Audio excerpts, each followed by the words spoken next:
Actually কিন্তু 2016 সালের শিক্ষকদের থেকেও শিক্ষাকর্মীরা বেশি ভুক্তভোগী। আমাদের মুখ্যমন্ত্রী কিন্তু সত্যিই তাই। উনি টাকা যাদের থেকে পেয়েছেন তাদের প্রতি উনি কিন্তু নেমোখারামি করছেন না। বললাম ওই একটাই অন্যায় করেছি, 240 টাকা দিয়ে ফর্ম ফিল আপ করেছি, লাখ লাখ টাকা কাউকে আমরা দিতে পারিনি। এবং অযোগ্য শিক্ষকদের উনি যদি আমাদের সিটে জায়গা দেবেন বলেন, তাহলে আমরা কোন সিটে লড়বো? আমরা 7 তারিখের পরীক্ষায় দেখেছিলাম যে 55 বছর বয়সী মহিলা কান্নায় ভেঙে পড়ছেন। তিনি বলছেন যে আমার তো এখন পরীক্ষা নিতে আসার কথা, আমি পরীক্ষা দিতে আসছি। আমি বলছি যে 2016 সালে যে প্যানেল বাতিল হয়েছে, শিক্ষক থেকে শিক্ষাকর্মী এরকম অনেক উদাহরণ আছে যারা নিজেদের সাংসারিক জীবন, ছেলে মেয়ে সবাইকে সামলে নিজের স্বপ্ন পূরণ করেছিলেন। এই মুহূর্তে আমাদের সঙ্গে যিনি আছেন, ওনার প্রায় ছেলেকে বড় করা, মানে ছেলে ক্লাস 10 পাশ করে গেছে, জীবনে এতগুলো বছর কাটিয়ে সব দায়িত্ব পালন করে নিজের ক্যারিয়ারটা শুরু করেছিলেন। আমি একটু কথা বলে নেব আপনার সঙ্গে। আপনার গ্রুপ ডি কর্মী। হ্যাঁ, আমি গ্রুপ ডি কর্মী, ল্যাব অ্যাটেন্ডেন্ট হিসেবে 2016 সালের পরীক্ষায় চান্স পেয়েছিলাম। আমরা যেরকম দেখেছিলাম যে মেয়েরা এখন, মেয়ে ছেলে দুজনে আগে ক্যারিয়ার তৈরি করে তারপর সংসার করার কথা ভাবেন। আপনি সংসার সামলে তারপর ক্যারিয়ারের কথা ভেবেছেন। আপনার পক্ষে তো মানে যুদ্ধটা অনেক কঠিন ছিল। হ্যাঁ, আমি একটু বলে নিই। আমার বাবা যেহেতু অ্যাক্সিডেন্টে মানে শয্যাশায়ী ছিলেন, তাই আমার বিয়ে গ্র্যাজুয়েশন হওয়ার পরপরই আমার মা বিয়ে দিয়ে দিয়েছিলেন। এবং আমার শ্বশুরবাড়ি খুব কনজারভেটিভ ছিল, ফলে আমি এই কেরিয়ারের কথা ভাবতেও পারিনি। এবার 2014 সালে আমার শ্বশুরমশাই মারা যান। তারপরে 15 সালে আমি এই স্যারের কাছে আসি, ওই কর্মক্ষেত্র কর্মসংস্থান ওই পত্রিকাগুলো থেকে স্যারের কথা জানতে পেরে। এবং এখানে এসেছিলাম আমি প্রাইমারিতে পরীক্ষা দেওয়ার জন্য। এবং স্যারের এখানে এসে আমি বুঝলাম যে না, এই জায়গাটা আমার প্রকৃত জায়গা, যেখানে প্রকৃত ডিসিপ্লিনের সঙ্গে এবং পড়ানোটা যেটা সঠিকভাবে এখানে হয়। আমি আমার মতো মেয়েদের পক্ষে যারা পড়াশুনো করব বলে এসেছি, তাদের জন্য এই জায়গাটা একদম পুরো সঠিক। তো আমি এখানে এসে পড়াশুনো করলাম এবং 2016 সালে, প্রাইমারিটা 15 সালে দিয়েছিলাম, 16 সালে আমি যখন এই বিজ্ঞপ্তি বেরোলো, এটাও ফর্ম ফিল আপ করলাম। সিডি আমি দুটোতেই দিয়েছিলাম। পরবর্তীকালে আমি ডিতে আমি চাকরিটা সুযোগ পেয়েছিলাম। এবং যদি এই প্যানেল নিয়ে এরকম মামলা না হতো বা এত কিছু মানে সামনে না আসতো, তাহলে আমার পক্ষে অন্তত বোঝা সম্ভব ছিল না যে পড়াশুনো না করে এইভাবে এত পার্সেন্টেজ অফ দুর্নীতি এইখানে হয়েছে। এবার আপনি যদি দেখেন, অ্যাকচুয়ালি কিন্তু 2016 সালের শিক্ষকদের থেকেও শিক্ষাকর্মীরা বেশি ভুক্তভোগী। কারণ 3 তারিখে যখন সুপ্রিম কোর্ট ফাইনাল রায় দিলেন যে 2016 সালের প্যানেলটা পুরোই ক্যান্সেল, সেটা শিক্ষক এবং শিক্ষাকর্মীদের ক্ষেত্রে দুজনের ক্ষেত্রে একই রকম রায় দিয়েছিল।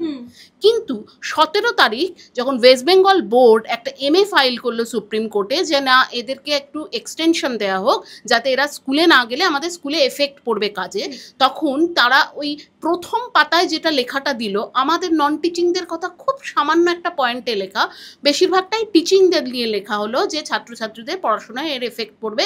এবং সুপ্রিম কোর্টেই সেটাই মান্যতা পেল। টিচাররা ডিসেম্বর অবধি স্কুল যাওয়ার সুযোগ পেলেন। আমরা শিক্ষাকর্মীরা যারা যোগ্য তারা কিন্তু পেলাম না। আপনারা নিশ্চয়ই জানেন আমাদের এই প্যানেলটা নিয়ে অভিজিৎ গাঙ্গুলির রায়ে প্রথম কিন্তু ক্যান্সেলগুলো হয়েছিল।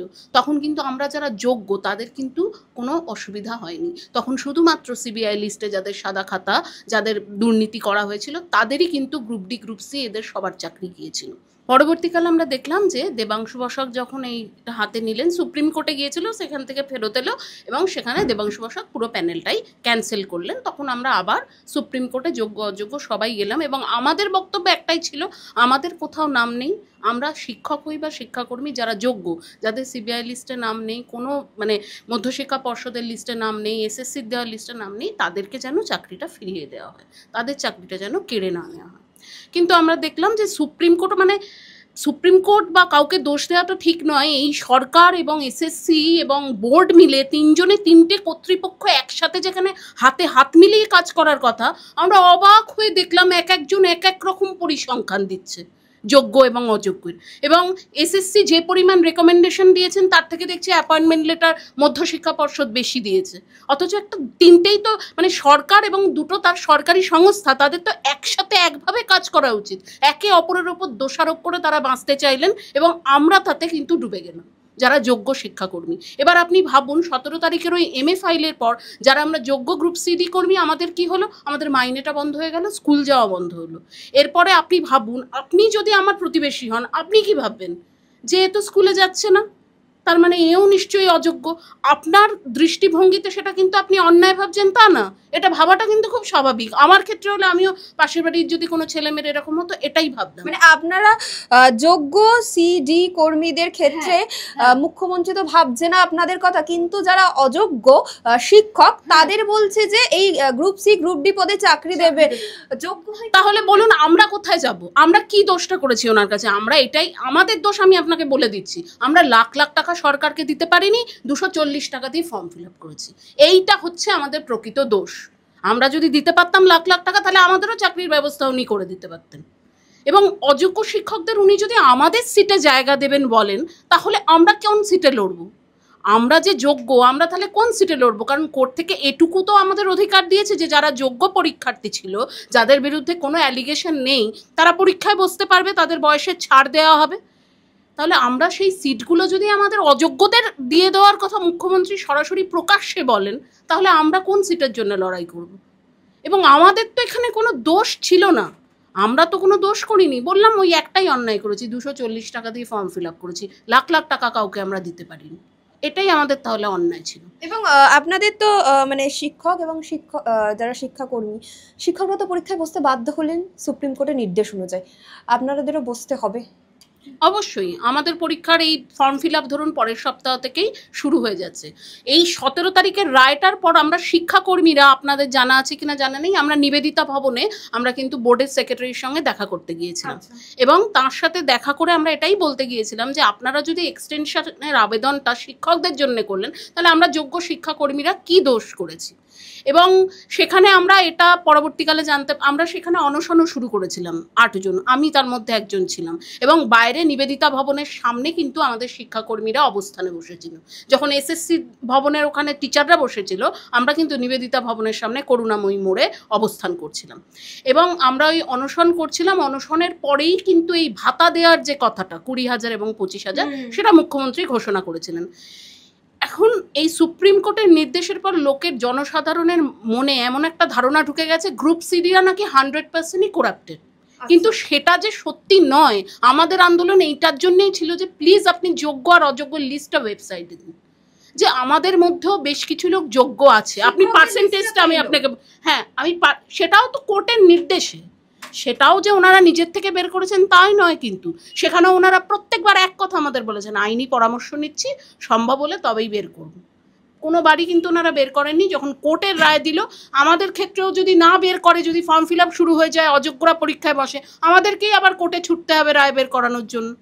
কারণ আবার তো তাহলে প্যানেলই ক্যান্সেল হবে। কোর্টেরও তো বিচার এরকমই, সরকার বা এসএসসির তো কোনো অসুবিধা হবে না, তারা আবার পরীক্ষার আয়োজন করবে, কিন্তু বাতিল তো হয়ে যাবে আবার সেই নিরাপরাধ নির্দোষ এই আমাদের মতো মানুষরাই, যারা আমরা কষ্ট করে পড়াশুনো করে খেটে চাকরিটা পেয়েছিলাম। তো সুতরাং আমাদেরও অযোগ্যদের লিস্টটা অতি অবশ্যই দরকার, যাতে তারা পরীক্ষায় বসতে না পারে এবং ভবিষ্যতে এই প্যানেলটার যেন আর কোনো ক্ষতি না হয়। এখন আমি তখন বললাম আপনাকে 40 বছর বয়সে আমি ফর্ম ফিল আপ করেছিলাম, এখন আমার 49 বছর বয়স, তো আমাকে আবার বাধ্য করা হচ্ছে পরীক্ষায় বসতে। এবং এই বাধ্যটা কোর্টের থেকেও বেশি দোষ সরকার এবং এসএসসি এবং মধ্যশিক্ষা পর্ষদের, যারা তিনটে সংস্থা মিলে একটা আলোচনা করে কোর্টকে একটা এমন কোনো মানে লিস্ট বা কিছু দিতে পারলো না যাতে যোগ্য এবং অযোগ্যটা আলাদা করে আমাদের চাকরিটা বজায়। আপনাদের তো একবার লিস্ট দেওয়ার কথা ছিল। হ্যাঁ, 21শে এপ্রিল, যেটা তখন আমাদের আন্দোলন চলছিল, তখন চেয়ারম্যান এবং শিক্ষামন্ত্রী ব্রাত্য বসুর সঙ্গে আমাদের কিছু প্রতিনিধি তৃণমূল ভবনে গিয়ে দেখা করেছিলেন। সেখানেও তিনি বলেছিলেন যে 21শে এপ্রিল টিচিং এবং নন টিচিং উভয়েরই অযোগ্যদের লিস্ট আমরা প্রকাশ করে দেবো ওয়েবসাইটে। কিন্তু 21শে এপ্রিল আসার পর আমরা কি দেখলাম, তারা 360 ডিগ্রি ঘুরে গেলেন এবং আমাদের কোনো লিস্টই প্রকাশ করা হলো না। সুতরাং আমার বক্তব্য এটাই যে এই যে প্যানেল বাতিল, এতে সব থেকে ক্ষতিগ্রস্ত আপনি ভেবে দেখুন আমাদের সিডি কর্মীরাই হয়েছে। কারণ আপনি যখন একটা সরকারি চাকরি পেয়ে যান না, তখন আপনার একটা স্ট্যাটাস তৈরি হয়। কেউ লোন নিয়েছে, কেউ তার ফ্যামিলি বাড়িয়েছে, কেউ বাড়ি করেছে, সবারই কিন্তু হঠাৎ করে মাইনেটা বন্ধ হয়ে গেলে পরের দিন থেকেই ভাবতে হয় যে তার পেটের রোজ মানে সংসারটাকে দেখার জন্য, বৃদ্ধ বাবা মাকে দেখার জন্য, ছেলে মেয়েকে দেখার জন্য, লোন শোধ করার জন্য পরের দিন থেকেই তাকে আবার কোনো একটা কাজের খোঁজে বেরোতে হবে। মানে আপনাদের কি মনে হচ্ছে যে যারা ঘুষ দিয়েছিল, যারা টাকা দিয়েছিল, তাদের মানে তাদের প্রতি মুখ্যমন্ত্রী ভীষণ মানবিক হ্যাঁ, হচ্ছেন হ্যাঁ। এবং আপনাদের প্রতি ভীষণ অমানবিক হচ্ছেন? মানবিক কেন, মানে একটা কথায় আছে না, নেমক হারামি করি না, মানে আমাদের মুখ্যমন্ত্রী কিন্তু সত্যিই তাই। উনি টাকা যাদের থেকে পেয়েছেন তাদের প্রতি উনি কিন্তু নেমক হারামি করছেন না। উনি কিন্তু যাদের থেকে টাকা পেয়েছেন তাদের প্রতি ওনার মানবিকতা, ওনার ভালোবাসা, ওনার দয়া, ওনার সব কিছু তাদের প্রতিই ঝরে পড়ছে। তাহলে টাকা নিয়ে উনি কিন্তু বিশ্বাসঘাতকতা করেন। আমাকে উনি কেন দেখবেন? আমি কি দিয়েছি? আমি তো বললাম যে 240 মাত্র ওইটুকু টাকা দিয়েছি। সুতরাং আমার প্রতি ওনার দয়া মানবিকতা কিছুই থাকবে না, এটাই স্বাভাবিক।